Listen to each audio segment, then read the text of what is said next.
पता नहीं है। जन्म से पहले मैं क्या था कोई पता नहीं है। आप अपने कमरे में बंद हो जाइए, अपने आप से प्रश्न कीजिए, तब आपकी आत्मा से सिर्फ ही जवाब निकल करके आएगा। चल रे हंसा अमर लोक को, यहाँ कोई नहीं तेरा है। जग वालों का हुआ अंधेरा, तेरे अपना हुआ सवेरा है। पिंजरा तोड़ चला जाएगा भाई, दुनिया खड़ी लगा चला जाएगा भाई, दुनिया खड़ी लगा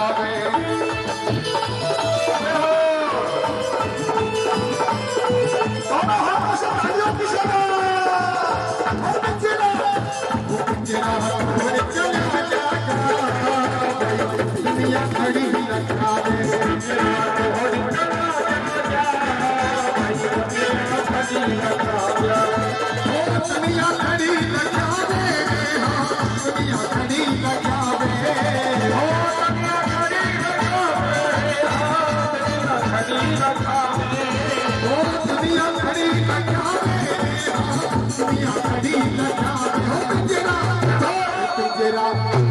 पिंजरा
Yeah.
बोलिए श्रीमद् भागवत भगवान की जय।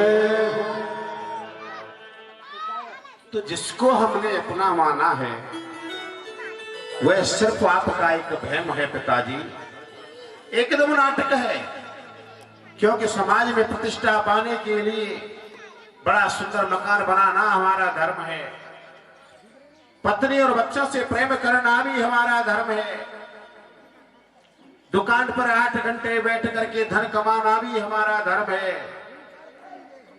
लेकिन पिताजी जो भी हम कमावे उसी पत्नी बच्चे परिवार में समर्पित करना भी हमारा धर्म है। लेकिन पत्नी बच्चे मकान मेरा है और इनके बगैर में नहीं रह सकता हूं, ऐसा सोचना चिंतन करना पिताजी बिल्कुल करते हैं। क्योंकि यही तो हमारे बंधन का कारण है। क्योंकि मन से विचार करो, शरीर का धन है, शरीर की पत्नी है, शरीर के बच्चे हैं, शरीर का महल है। आत्मा का संबंध इनसे नहीं है, आत्मा का संबंध केवल उस परमात्मा से है। आत्मा का संबंध केवल मेरे कन्हैया से है। आज जिस किसी ने भी यह बात अपने इस जीवन में उतार ली तो वह जंगल में जाने की बजाय अपने घर में रह करके भी उस परमात्मा को प्राप्त कर सकता है पिताजी। लेकिन आज वही कहते हैं कि बेटे आप मुझसे कह रहे हो कि मैं मतलब वन में चला जाऊं, लेकिन नहीं, मैं वन में चला जाऊंगा तो क्या वन में जाने से मुझे भगवान मिलते हैं? वन में जाने से भगवान मिलते हैं क्या? यदि वन में जाने से भगवान मिलते तो गीदड़ का जन्म उस वन में होता है, उस जंगल के अंदर होता है, शेषो पैदा उस जंगल में होता है, तो भगवान उनको मिलने चाहिए। लेकिन नहीं, मन के मारे बन गए बन तज बस्ती माह। मन की खटपट जो है यह मिटने वाली नहीं है, तो वन में जाने से क्या फायदा है? मन ही बंधन का कारण है और मन ही मुक्ति का कारण है। मन विषयों के प्रति आसक्त है तो हम बंधे हुए हैं, और मन हमारा इन विषयों से अनासक्त बना हुआ है, बिल्कुल अनासक्त है, तो कोई बंधन नहीं है। आज इस प्रकार का जैसे ही उपदेश किया आत्मदेव जी घर छोड़ करके अपने वन में चले गए। रात्रि में उठ करके जाकर के भागवत जी के 10वें स्कंद का उन्होंने पाठ किया और जाकर के गोविंद की प्राप्ति हुई है और गोविंद के धाम को पधार गए।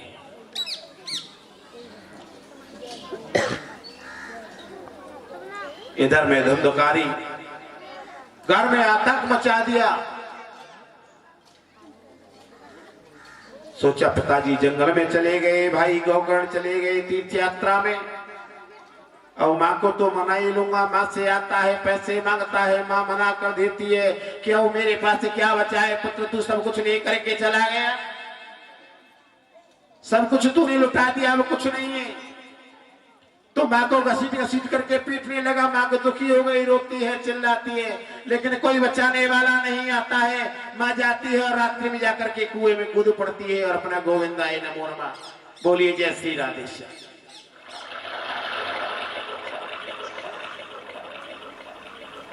धुंधकारी सोच रहा है माँ भी मर गई, ये भी अच्छा हुआ, पिताजी जंगल चले गई, ये बहुत अच्छा हुआ, और इससे भी अच्छा ये हुआ कि पिताजी नहीं है, वो भी तीर्थ यात्रा में चली गई। बच्चा अकेला धुंधकारी कहता है कि हमारा ही साम्राज्य है, वो तो घर के अंदर कोई रोकने वाला है न टोकने वाला है।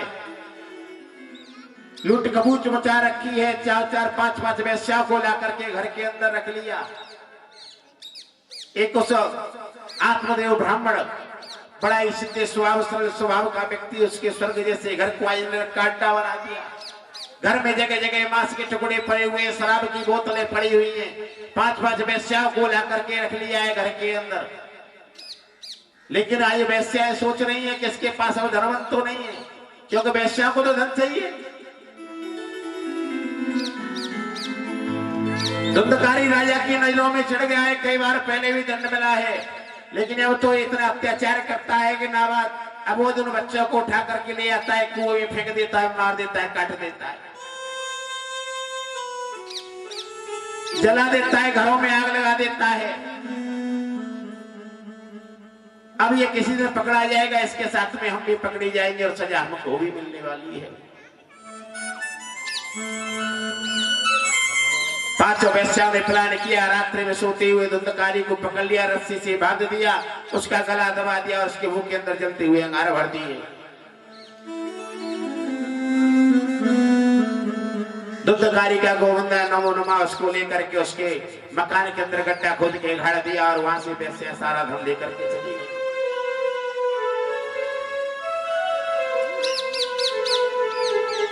कुछ समय के बाद में गोकर्ण महाराज अपने गांव घूमने के लिए आए। रात्रि का समय है, सोचा कि क्या गांव वालों को परेशान करना है, अपने आत्मदेव पिताजी का घर सूना पड़ा है, उसी के अंदर जाकर के मैं रह लेता हूं। रात्रि में यदि गांव वालों को पता चलेगा कि गोकर्ण जी आए तो सभी लोग परेशान हो जाएंगे। बोले नहीं, किसी को परेशान नहीं करना, क्योंकि यही एक संत का लक्षण है। आज चले गए आत्मदेव जी के उस घर के अंदर और जाकर के भजन करने लगे हैं। धुंधकारी आता है, कभी भैंस बन के आता है, कभी कुत्ता बन के आता है, कभी बैल बन के आता है, आकर के उनको डराता है। गोकर्ण जी ने कहा, भाई आप कौन हो, हमको क्यों डराते हो?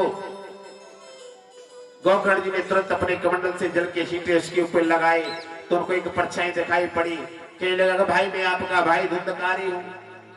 बोले, अरे धुंधकारी, अरे भैया क्या बात है, हमको क्यों डरा रहे हो? भले आदमी, मुझे पता चला था जब मैं गया में था तो मैंने आपका साथ भी कर दिया, पिंडदान भी कर दिया, लेकिन फिर भी आओ भले आदमी प्रेत बन करके पड़े हो।